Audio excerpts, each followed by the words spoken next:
Hello dear students, कैसे आप सब लोग। स्वागत है आप सभी लोगों का इस यूट्यूब चैनल पर। मैं हूं वेणुगोपाल शर्मा, आपका अपना एजुकेटर।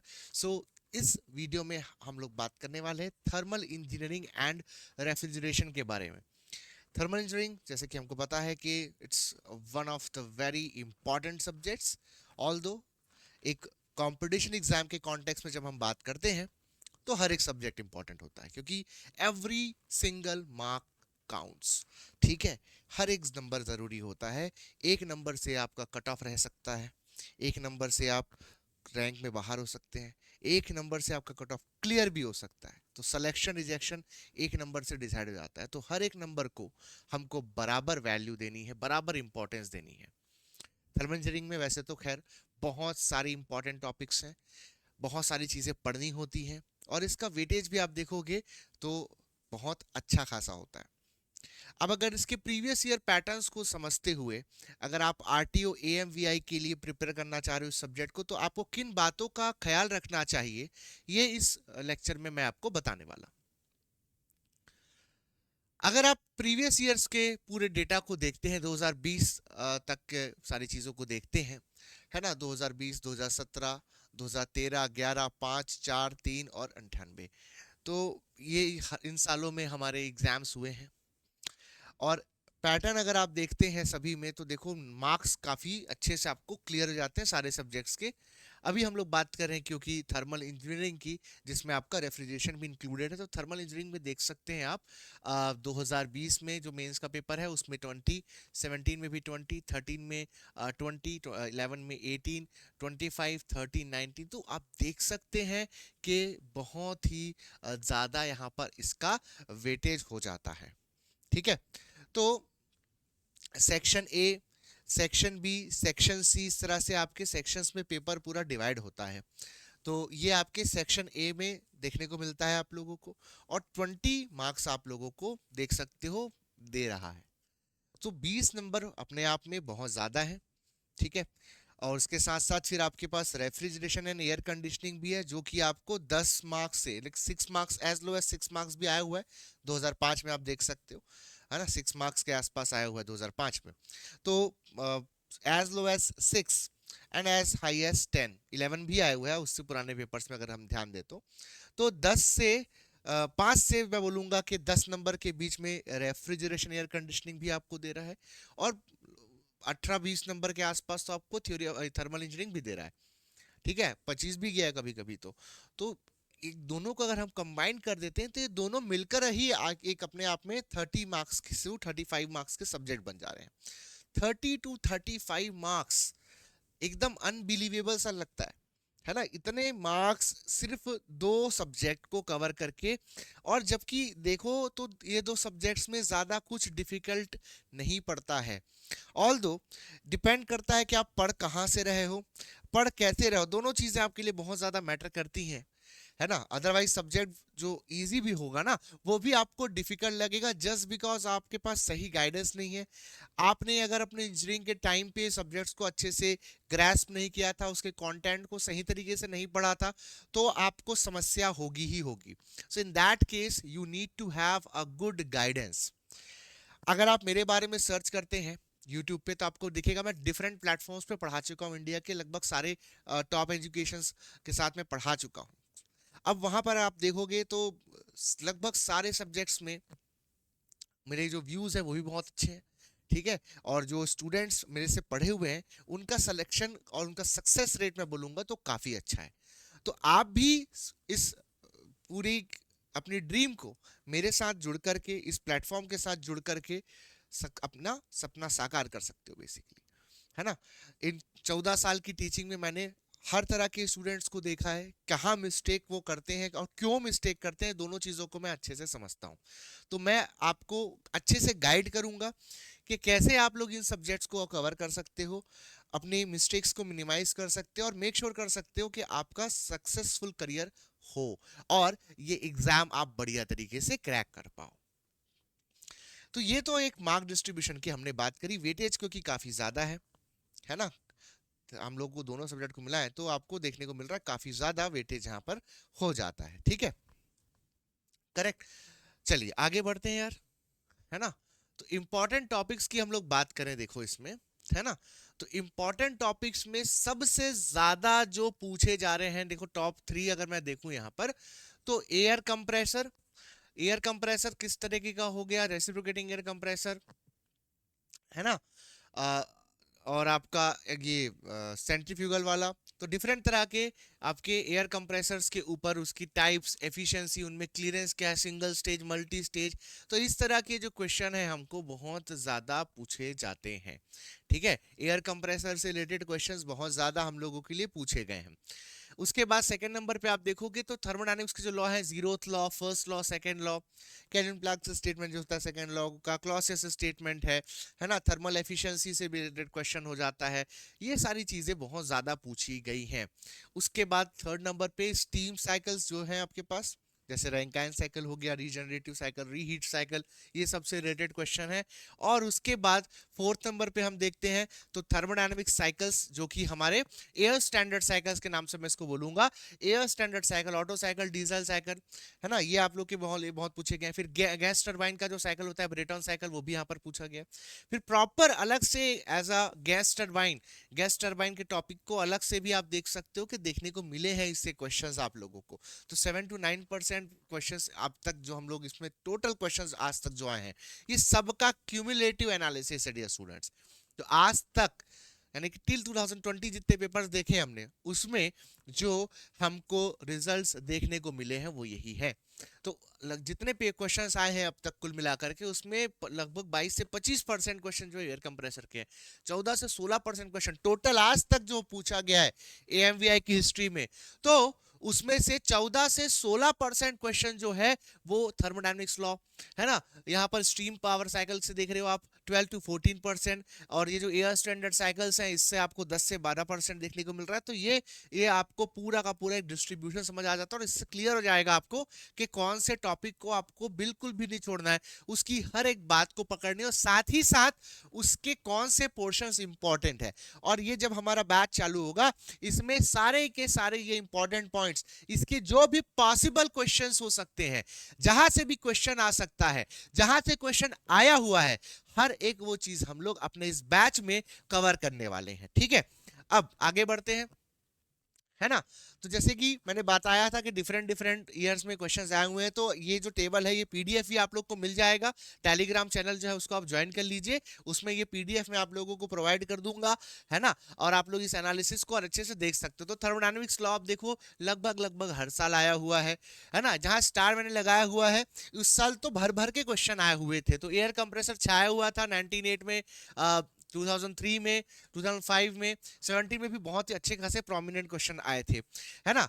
तो ये जो स्टार्टिंग के मैं 4 टॉपिक आपको बोल रहा हूं ना, ये तो बहुत ही ज्यादा इंपॉर्टेंट टॉपिक होते हैं। अगर आप सेल्फ स्टडी भी कर रहे हैं ना, अगर आप सेल्फ स्टडी भी कर रहे हैं, तब भी आपको ये 4 टॉपिक किसी भी हाल में नहीं छोड़ने हैं। आपको ये 4 टॉपिक कहीं से भी इसके अच्छे अच्छे क्वेश्चन खोजने हैं, और इसके अच्छे अच्छे क्वेश्चन आपको लगाने भी हैं।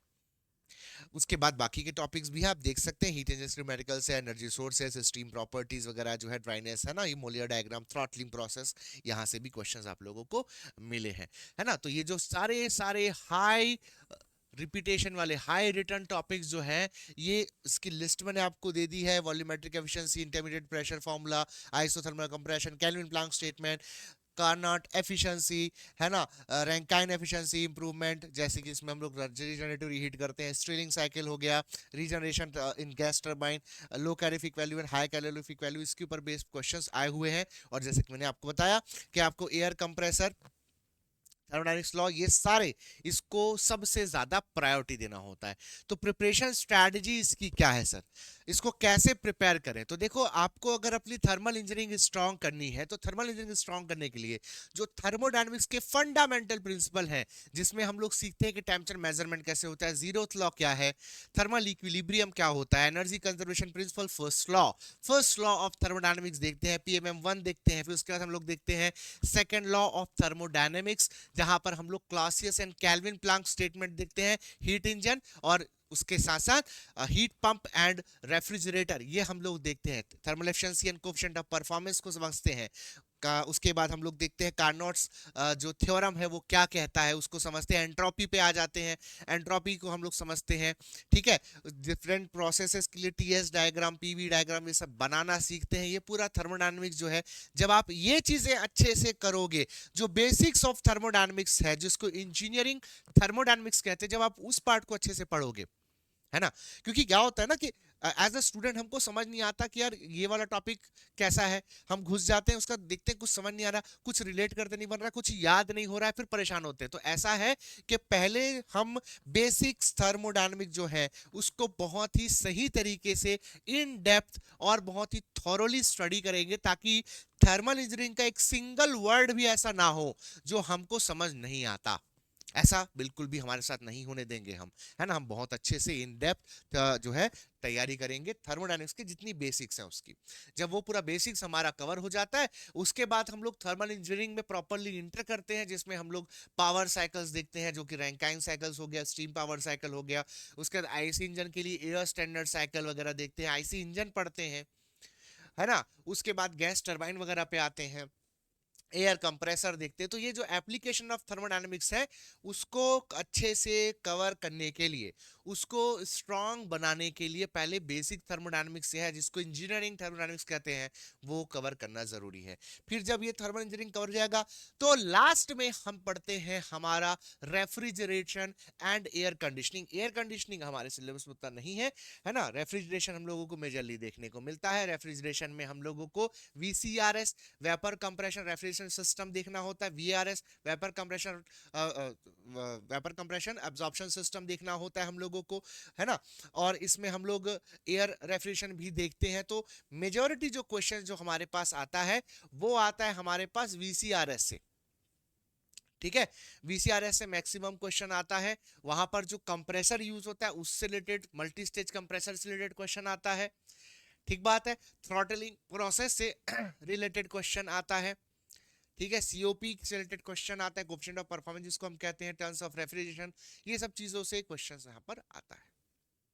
ये सब चीजों को देखना होगा, कवर करना होगा, तब जाकर के हमारा ये 30 to 35 नंबर का जो एक पूरा बंच है वो तैयार होगा, और एक अच्छा स्कोर हम अपने लिए वहां पर एक्सपेक्ट कर पाएंगे। अब इसमें सबसे ज्यादा जो इंपॉर्टेंट होता है वो होता है हमारा स्टडी मटेरियल, कि हम क्या मटेरियल कंज्यूम कर रहे हैं और वो कितना ज्यादा रेलेवेंट है हमारे एग्जाम से। तो जब हम आरटीओ एएमवीआई की तैयारी कर रहे हैं, तो उससे related comprehensive study material, proper notes, proper MCQs हमारे पास होना बहुत जरूरी है। ठीक है, तो यहाँ पर हम लोग 3 सेक्शंस में, सेक्शन 1, सेक्शन 2 एंड सेक्शन 3, हम लोग 3 पार्ट में आपको बुक्स प्रोवाइड करते हैं यहाँ पर। इसमें सेक्शन 1 में strength of material, manufacturing process, theory of machine, hydraulics and hydraulic machineries, thermal engineering and refrigeration, जो कि इसमें है। सेक्शन 1 में थर्मल इंजीनियरिंग का सब्जेक्ट आपको मिल जाएगा।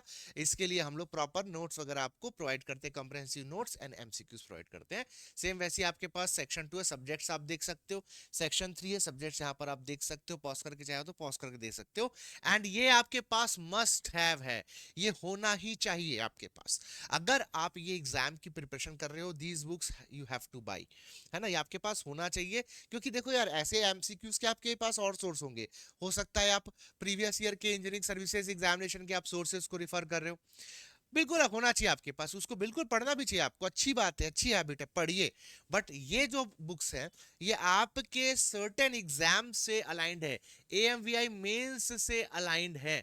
तो जो प्रॉपरली आपके एग्जाम के लिए ही बना, जिसकी आप तैयारी कर रहे हो, उस स्टडी मटेरियल को क्यों नहीं पढ़ोगे आप? बिल्कुल पढ़ोगे, तो इसको पढ़ना चाहिए। ठीक है, इसके बाद जो प्रीलिम्स में जो बाकी की चीजें हैं, उसके लिए आपको पीवाईक्यूज चाहिए होंगे, है ना। तो ये पीवाईक्यूज और जो मेंस वगैरह के, ये आपको पूरे पेपर्स हैं, लेटेस्ट एडिशन 2025 एंड 2026, और इसमें 2020 का जो पेपर एक्सेट्रा है पीवाईक्यू में, वो इंक्लूडेड है ना। और इतना ही नहीं भाई, A2 साइज यानी कि बड़े से शीट्स के साइज में आप लोग को 11 शीट्स मिलती है, फॉर्मूला शीट्स। जैसे जो लोग खासकर आपने देखा होगा ना मूवीज वगैरह में, प्रॉपर जब प्रिपरेशन कोई कर रहा होता है तो कैसे उसका कमरा दिखाई पड़ता है, कैसे सब तरफ उसके स्टडी की चीजें होती है। इससे जो एम्बियंस क्रिएट होता है ना, आपके स्टडी रूम में, आप बढ़िया सारी दीवारों पे आपके सब्जेक्ट्स के जो फॉर्मूले हैं वो आप हैंग कर दो बढ़िया।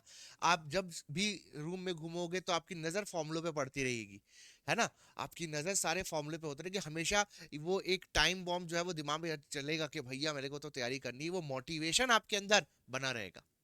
ठीक है, तो ये जो है हमारे फॉर्मूला शीट्स, ये आपको इस चीज में हेल्प करते हैं, और इसके हेल्प से आप अपने और टेक्निकल टॉपिक्स को कवर कर सकते हैं फॉर द मैकेनिकल इंजीनियरिंग।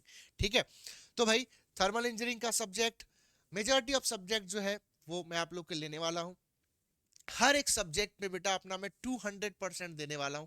इतना जबरदस्त कंटेंट मैं आपको बोल रहा हूं कि मिलने वाला है कि आपने बिलीव मानो कभी देखा नहीं होगा, कभी सोचा नहीं होगा कि एक स्टेट लेवल के एग्जाम में इतना अच्छा कंटेंट आपको किसी प्लेटफॉर्म पे मिल सकता है।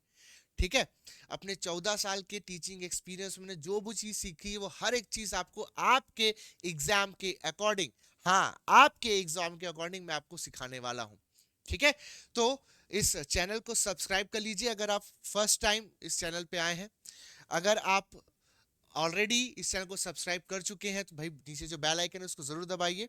ठीक है, आने वाली वीडियोस का अपडेट लेते रहिए, और अपकमिंग बैच का बिल्कुल पार्ट बनना है। उसके लिए जो डेमो क्लासेस स्केड्यूल होंगी, आप बिल्कुल उन डेमो क्लासेस को देखो, आप अच्छे से ऑब्जर्व करो। जब आप कन्विंस्ड हो कि यस यही वो बैच है जो मुझे सिलेक्शन करके देगा, तब आप ज्वाइन कीजिएगा। ठीक है, चलिए इसी के साथ मैं अपने इस सेशन को एंड करता हूं। Take care, have a nice day.